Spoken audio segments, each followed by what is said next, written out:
Hi everyone, আসসালামু আলাইকুম। কেমন আছেন সবাই? আশা করছি ভালো আছেন। আজকে আপনাদের সাথে শেয়ার করব মাসকলাইয়ের জিলাপি।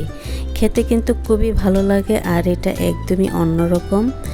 তো আমি খুব সহজে কিভাবে এই জিলাপিটা তৈরি করি সেই রেসিপিটি আপনাদের সাথে শেয়ার করব। চলুন দেখে আসি। প্রথমে আমি এখানে আতপ চাউলের শুকনা গুঁড়াটা নিয়েছি প্রায় 1.5 কাপ পরিমাণ, আর এখানে 1 কাপ পরিমাণ থেকে একটু কম নিয়েছি মাসকলাইয়ের পাউডার। আপনারা চাইলে দোকানে যে মাসকলাইটা পাওয়া যায় সেটাও এনে ভিজিয়ে রেখে ব্লেন্ড করে ইউজ করতে পারেন। আর এখানে দিয়ে আমি স্বাদ মতো এখানে লবণ দিয়ে দিচ্ছি, দিয়ে এখানে অল্প করে পানি দিয়ে এখন হাত দিয়ে খুব ভালোভাবে ডোটা তৈরি করে নিতে হবে। ডোটা যখন এরকম শক্ত টাইপেরই থাকবে, এতটা নরম হবে না। তো এই পর্যায়ে আমি এটাকে রেস্টে রেখে দিব সারা রাতের জন্য। পরদিন আমি এটাকে দেখতে পাচ্ছেন কিন্তু অনেকটাই ভিতরে বাবল উঠে গেছে আর ফুলে গেছে। তো এটা এখন আমি খুব ভালোভাবে আবারও মিক্স করে নিব। আমি এটা এভাবে তৈরি করছি, আপনারা চাইলে ব্লেন্ড করে চাউলের গুঁড়াটা দিয়েও অ্যাড করতে পারেন। আর এখানে আমি খেজুরের গুড় নিয়ে নিচ্ছি পরিমাণ মতো, রুশি তৈরি করব।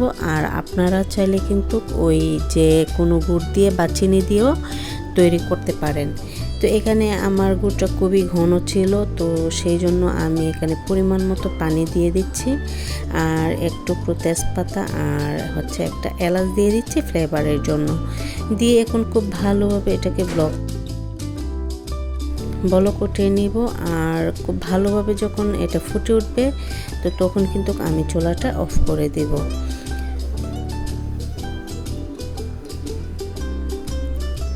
তো খুব ভালোভাবে ফুটে উঠেছে, তো আমি এখন এটাকে নামিয়ে নিচ্ছি।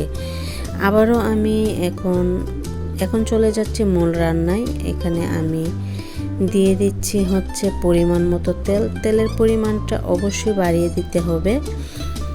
তো তেলটা যখন খুব ভালোভাবে ফুটে উঠবে তো আমি এখানে দেখছিলাম যে আসলে তেলটা খুব ভালোভাবে হয়েছে কিনা।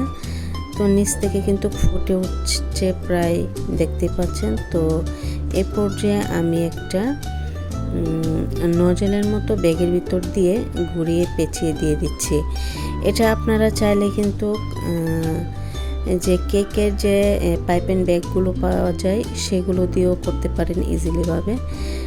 তো আমার হাতের কাছে ছিল না, তো আমি এটা এখন ঘরে থাকা একটা ফলি ব্যাগ দিয়ে আমি করে নিয়েছি। মাশাআল্লাহ, পিঠাটা দেখতে পাচ্ছেন খুব সুন্দরভাবে কিন্তু হয়ে যাচ্ছে।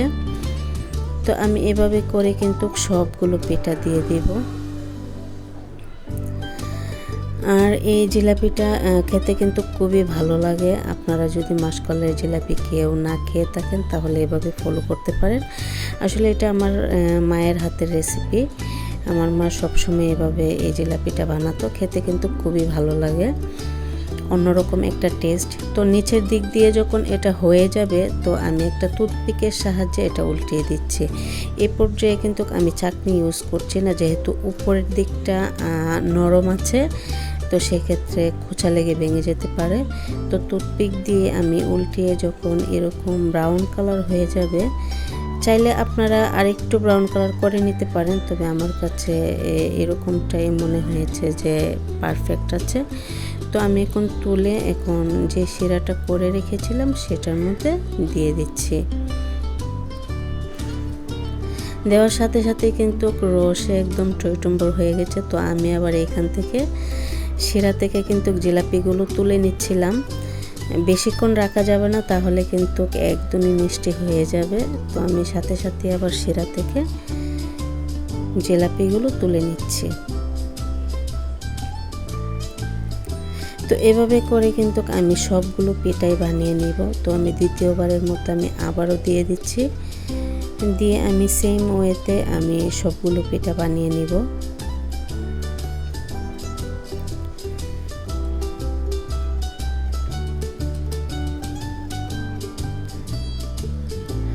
মিষ্টি যারা খেতে পছন্দ করেন আশা করছি এই রেসিপিটি তাদের জন্য খুব কাজে আসবে।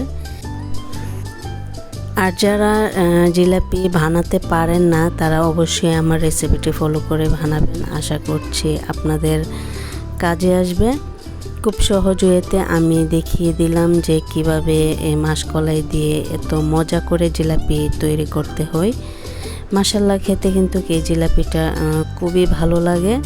যারা মাসকলাইয়ের জিলাপি খান তারা অবশ্যই বলতে হবে না, এমনি বুঝবেন যে জিলাপিটা খেতে কতটা টেস্টি হয় খেতে। তো আজকের রেসিপিটি যদি আপনাদের ভালো লাগে ফ্রেন্ডস অ্যান্ড ফ্যামিলির সাথে শেয়ার করবেন। ভিডিওটি যারা ফেসবুক পেজ থেকে দেখছেন প্লিজ ফলো করে দেবেন, আর যারা ইউটিউব থেকে দেখছেন প্লিজ সাবস্ক্রাইব করে দিবেন। সবাই অনেক বেশি ভালো থাকবেন, আমাদের জন্য দোয়া করবেন। আল্লাহ হাফেজ।